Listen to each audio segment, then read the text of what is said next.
Bismillahirrahmanirrahim. Assalamualaikum warahmatullahi wabarakatuh. Innal hamdalillah nahmaduhu wa nasta'inuhu wa nastaghfiruhu wa na'udzu billahi min syururi anfusina wa min sayyiati a'malina. May yahdihillahu fala mudhillalah wa may yahdihillahu fala hadiyalah. Asyhadu an la ilaha illallah wahdahu la syarikalah wa asyhadu anna Muhammadan abduhu wa rasuluh.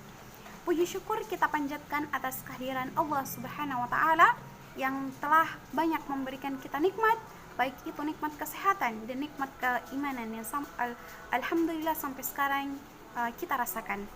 Setelah memuji Allah, tak lupa pula kita kirimkan salam serta salawat kepada Nabiullah sallallahu alaihi wasallam, Allahumma shalli ala Muhammad, yang telah membawa kita dari alam gelap gulita kepada alam yang terang menderang seperti sekarang ini. Sebelumnya izinkan saya untuk menyampaikan sebuah ceramah singkat tentang sabar berbuah manis. Sebuah kebahagiaan yang teramat besar bagi kita bahwa tidak lama lagi kita akan kembali dipertemukan oleh bulan Ramadan, bulan suci Ramadan. Dengan berpuasa pada bulan Ramadan ini nanti kita bisa memiliki kesempatan untuk mengasah kesabaran kita. Melatih kesabaran memang berat dan terkadang pahit, namun buahnya sangat manis. Allah Subhanahu wa taala berfirman dalam surah Al-Baqarah ayat 153. Ya ayyuhalladzina amanu ista'inu bis-sabri was-shalah innallaha ma'as-sabirin.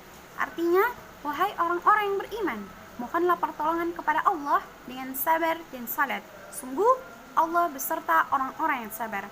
Dalam ayat tersebut disebutkan bahwa Allah bersama orang-orang yang sabar. Apa yang lebih indah, apa yang lebih manis dari kebersamaan dengan Allah. Bahkan dalam surah Al-Imran ayat 146 Allah berfirman, Wallahu yuhibbus sabirin. Dan Allah mencintai orang-orang yang sabar. Bukankah sungguh manis jika kita dicintai oleh Allah? Masya Allah. Apa sih sebenarnya sabar itu? Oke. Dalam bahasa Arab, sejarah bahasa, sabar berarti radiyah atau ridho. Tajallada, mengikat. Tahammala, bertahan. Ihtamala, menahan. Dan dalam menghadapi sesuatu. Fi udu wa idhim. Na'an, dalam ketenangan. Dan duna syahwah, tanpa mengeluh. Namun tentunya untuk mencapai tingkatan itu tidaklah mudah.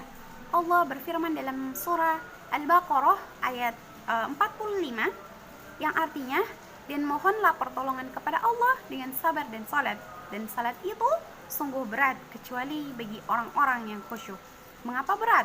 Karena sebagaimana arti bahasanya sendiri, dalam bersabar itu harus mampu menahan diri dan bertahan dari hal-hal yang menggoda kita, dari hal-hal yang tampaknya menyenangkan dan memberikan kenikmatan. Oke.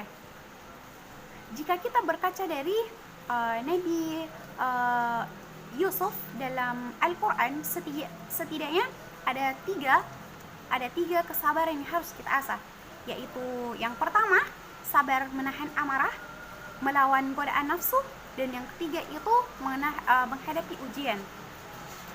Bentuk kesabaran yang pertama adalah sabar dalam menahan amarah. Sang Nabi Yakub, ayah Nabi Yusuf, menerima kabar bahwa Nabi Yusuf dimakan oleh serigala. Yang ia katakan adalah fashabrun jami'i. Hal ini terekam dalam surah Yusuf ayat 159. Artinya, dan mereka datang membawa baju gamisnya yang berlumur darah palsu. Dia Yakub berkata, sebenarnya hanya dirimu sendirilah yang memandang baik urusan yang buruk itu, maka hanya bersabar itulah yang terbaik bagimu, dan kepada Allah saja memohon pertolongannya terhadap apa yang kamu ceritakan. Kesabaran menahan amarah juga ditunjukkan oleh Nabi Yusuf di penghujung kisah Nabi Yusuf saat Nabi Yusuf telah menjadi orang besar, dan para saudaranya yang dahulu kini meminta maaf padanya. beliau tidak memarahi ataupun mencaci maki. Justru beliau berkata sebagaimana terekam di dalam Al-Quran, yaitu Yusuf ayat 92. Yusuf berkata, pada hari ini tidak ada cercaan terhadap kamu. Mudah-mudahan Allah mengampuni kamu, dan Dia Maha Penyayang di antara para penyayang. Bayangkan, bukan hanya tidak mencela, beliau bahkan mendoakan dan menghibur saudara-saudaranya tersebut. Luar biasa tingkat kesabaran yang beliau tunjukkan di sini. Dan sungguh tepat momentum Ramadan ini kita gunakan untuk lebih bersabar dalam menahan amarah. Dalam kitab Salim Muslim kita menemukan hadis Rasulullah SAW yang diriwayatkan oleh Abu Hurairah. Artinya, jika salah seorang di antara kamu berpuasa, hendaklah dia berkata yang kotor, hendaklah dia tidak berkata kata yang kotor ataupun melakukan perbuatan yang bodoh. Dan jika ada seseorang yang mencelanya atau mengajaknya bertengkar, maka hendaklah ia berkata, sesungguhnya aku seorang yang berpuasa. Sesungguhnya aku seorang berpuasa. Hadis riwayat Muslim. Yang kedua, kita harus sabar melawan godaan hawa nafsu. Ketika Nabi Yusuf beranjak dewasa, ia sempat digoda oleh seorang wanita untuk melakukan sesuatu yang dilarang oleh Allah Subhanahu wa taala. Bagaimana sikap beliau? Beliau berlindung kepada Allah dan berlari menjauhi godaan itu. Dalam surah Yusuf ayat 23 Allah menceritakan kisah ini. Artinya, dan perempuan yang dia Yusuf tinggal di rumahnya menggoda dirinya, dan dia menutup pintu-pintu lalu berkata, marilah mendekat kepadaku. Yusuf berkata, aku berlindung kepada Allah, sungguh Tuanku telah memperlakukan aku dengan baik. Sesungguhnya orang yang zalim itu tidak akan beruntung.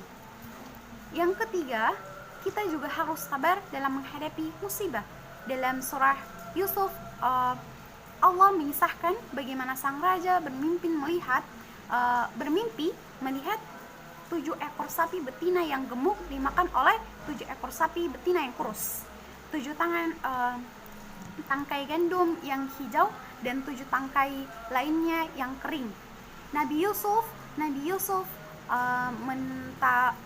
mentakwilkan mimpi itu sebagaimana dia Yusuf berkata, agar kamu bercocok tanam 7 tahun berturut-turut sebagaimana biasa, kemudian apa yang kamu tuai hendaklah kamu biarkan ditangkainya kecuali sedikit untuk kamu makan. Kemudian setelah itu akan datang 7 tahun yang sangat sulit, menghabiskan apa yang kamu simpan untuk menghadapinya tahun sulit, kecuali sedikit dari apa bibit gandum yang kamu simpan. Setelah itu akan datang tahun di mana manusia diberi hujan dengan cukup, dan pada masa itu mereka memeras anggur. Quran surah Yusuf 47-49. Dapat kita lihat bahwa dengan kesabaran mereka akhirnya bisa melewati cobaan berupa masa-masa yang sulit, dan 7 tahun yang sulit itu saat dilewati dengan penuh kesabaran akhirnya membuahkan tahun yang manis. Masya Allah ya, itulah tadi sedikit ceramah singkat dari kami. Kurang dan lebihnya mohon dimaafkan. Saya tutup dengan membaca doa kafaratul majlis. Subhanakallahumma bihamdik, asyhadu an la ilaha illa anta, astaghfiruka wa atubu ilaik. Assalamualaikum warahmatullahi wabarakatuh.